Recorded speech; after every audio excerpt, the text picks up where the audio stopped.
Hello everyone. इस video में हम लोग देखेंगे HDBN एनकोडिंग स्कीम क्या होती है।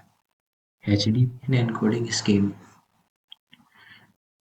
ये एक लाइन कोडिंग स्कीम है जिसका इस्तेमाल हम करते हैं बाईपोलर एनकोडिंग के अंदर। एक नॉन ट्रांसपेरेंसी नाम का प्रॉब्लम होता है, यानी कि to avoid non transparency nature of an bipolar encoding we use HDBN encoding scheme. Non what is this non transparency nature, मतलब नॉन ट्रांसपेरेंसी नेचर अब है क्या। तो इस एग्जांपल में हम लोग देख सकते हैं मल्टीपल रिपीटेशंस है जीरो की, तो उसे ही हम लोग नॉन ट्रांसपेरेंसी नेचर कहते हैं। ये लिखा भी है, देखिए non transparent nature refer to long string of zero है सिग्नल कोड के अंदर लॉन्ग स्ट्रिंग ऑफ जीरो, इसे नॉन ट्रांसपेरेंट नेचर कहते हैं। तो अब इसका सॉल्यूशन क्या होगा। Solution है to overcome this problem. Additional pulses are added in the signal and a new coding scheme.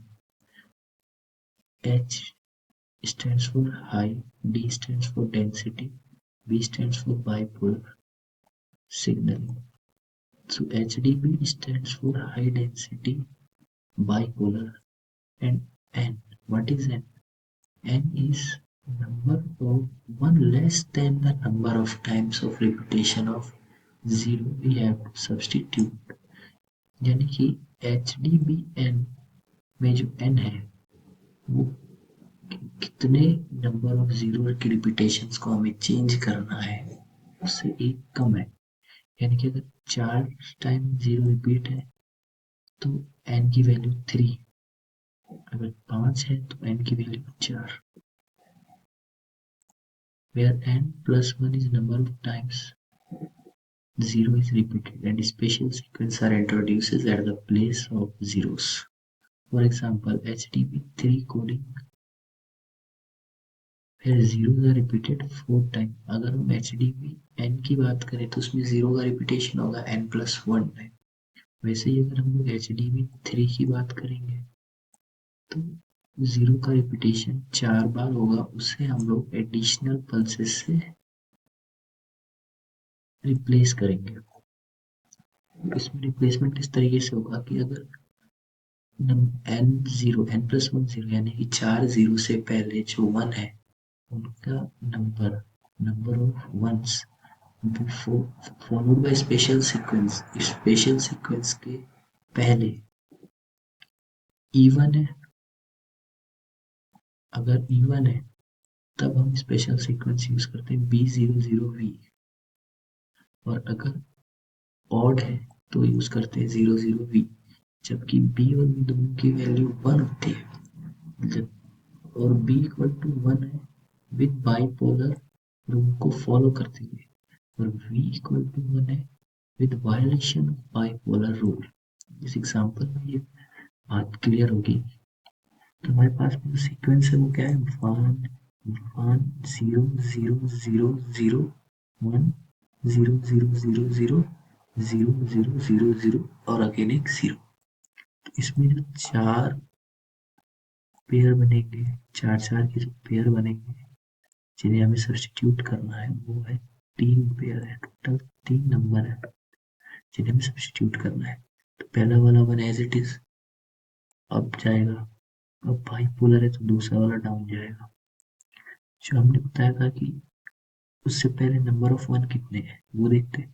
पहले नंबर ऑफ वन है 2, यानी कि इवन, तो सब्सटीट्यूशन में जाएगा B00V। B क्या होता है 1, ये कि V भी होता है 1। B होता है बाइपोलर लॉ को फॉलो करते हुए 1, तो बाइपोलर लॉ के अकॉर्डिंग यहाँ से ऊपर जाना चाहिए, गया पर गया। अब ये 0 0 0 0 नॉर्मली प्लॉट हो गया। V क्या होता है, V होता है 1 for violation of bipolar rule. Bipolar rule के अकॉर्डिंग अब जो 1 था वो नीचे की तरफ जाना चाहिए था, लेकिन वायलेशन कर दिया रूल का और 1 को ऊपर से ले गए। अब ये 1 नॉर्मली बन जाएगा बाइपोलर रूल के अकॉर्डिंग, तो ये बन गया डाउन। अब इससे पहले ये हटा देते हैं। अब सेकंड जो है 4 का ग्रुप जीरोस का, उससे पहले 1 कितने हैं, 1, यानी कि ऑड।